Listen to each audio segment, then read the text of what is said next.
from Barcelona whilst talking to Andrew Dowling, senior lecturer in Catalan and Spanish history at Cardiff University. Andrew, welcome. Protest or not, isn't Germany simply fulfilling its duty under the European arrest warrant? Yeah, absolutely. In that sense, if you want to take a legalistic approach, that's all that the German police or legal authorities have done so far.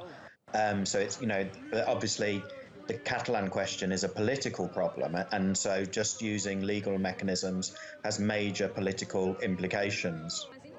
What will the process of extradition from Germany now involve?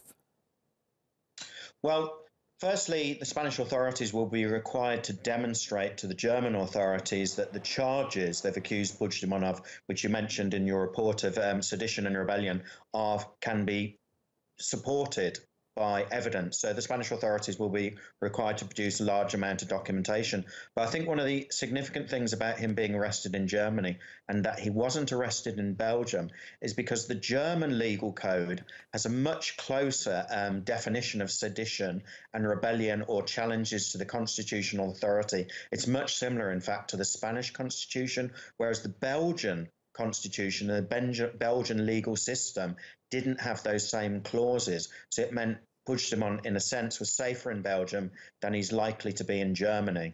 In a recent regional election in Catalonia, an anti-independence party won most seats. Is there still a significant appetite for Catalan independence? I think there's still those who are supportive of Catalan independence, who are close to perhaps half of the population. They got 48% of the vote. I think are more antagonized, if you want, are angrier, are more frustrated than ever before. And I think part of the protests, part of the phase of protests we're seeing this evening and we've seen on other occasions, are expressions of that anger and frustration. So because there's still no attempt on the part of the Spanish government or Spanish authorities to try to provide a political solution to the problem beyond the law. They're simply saying it's a legal problem, but it's clearly also a political problem. I think for those supportive of independence until now, there's no turning back. And the question is, will the independence movement grow or will it stall? And that's still pretty unclear. When you look at these extraordinary pictures of so many people on the streets of Barcelona tonight, where do you think this goes?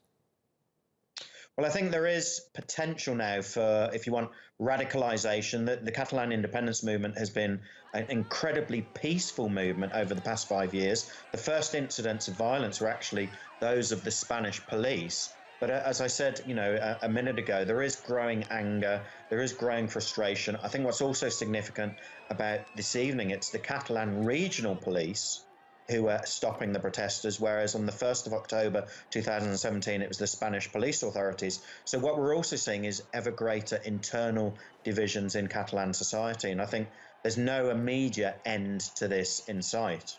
Andrew Dowling from Cardiff University, thank you very much.